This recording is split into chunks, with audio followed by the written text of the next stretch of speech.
Back in '61, the Facel Vega HK500 was dubbed the fastest four-seater sports coupe in the world. Hardly surprising, since it sported an Olympian 6.3-litre Chrysler V8.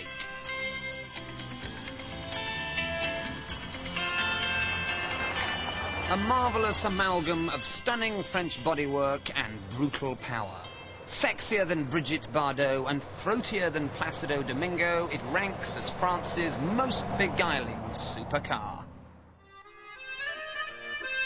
A striking and disarming cocktail of styling motifs. That aggressive chromium grin, those three-prong spinners, the fluted number plate light, and those silken flanks.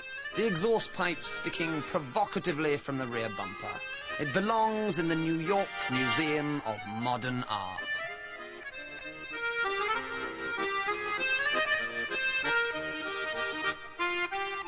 I'll make no apologies for showing you what is essentially a hybrid French supercar that no one's heard of, because the Facel Vega HK500 is such a stylistic delight, so unmanningly pretty that you stand back and you look at it and you think, anything that looks this good must go so well. I bet this is a real stormer on the road. And the illusion continues as you get inside. Inside, it's pure rocket ship. How about this for a steering wheel? Near vertical, pointing straight at your heart, like something out of Rip Forster and the Forgotten Planet. Turn the key, and the big 6.3-litre V8 grumbles into life like a roused animal. But the best bit, my favourite feature in the whole car, is this marvellous gear selector. Press D, stroke the big organ pedal, and you're faced with your first disappointment. The woefully inadequate steering. With 4.5 wheel-flailing turns, lock to lock, and miles of free play, it's everything you can do to keep this Facel in a straight line. It needs murderous concentration. Then there's the ride. It's like a washboard. Jiggle, jiggle, jiggle. Stone Age suspension. Then if you try anything clever, the front end kneels, the tyres complain in cinematic style, and then the back end breaks away. Simply put, the old Duchess doesn't handle.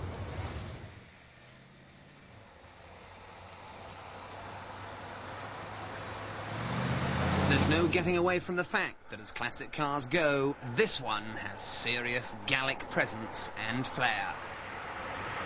And it's that swish, glamorous Parisian elegance that's always kept prices of HK500s reasonably stable. Then and now, they were always the celebrity transport, synonymous with everything glitzy and gorgeous. Pablo Picasso owned one, Joan Fontaine, Ava Gardner, Ringo Starr, and Brian Rix.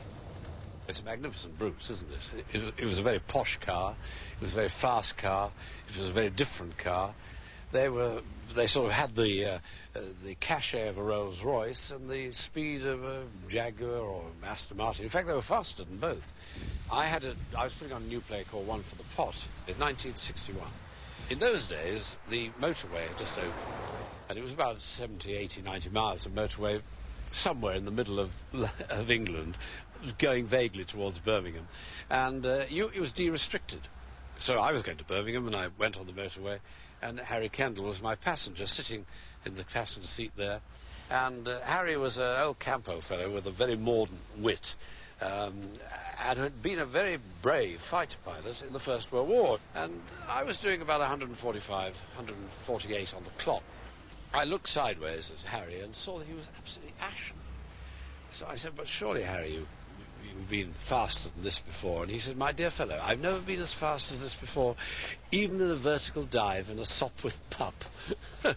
Which is a great story, because if you did a vertical dive in the First World War in a Sopwith pup and reached about 130 miles an hour, the wing fell off.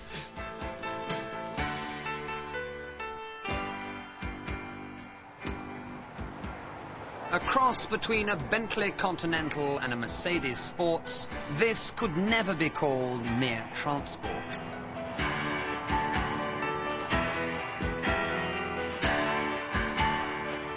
It's wonderfully beautiful, yet massively flawed. A Parisian grand routier that flunked out of finishing school. And that, in the last analysis, is the 500's raison d'etre. If it isn't a great car, it's so like a great car that most of us, at least while looking at it, find it hard to tell the difference.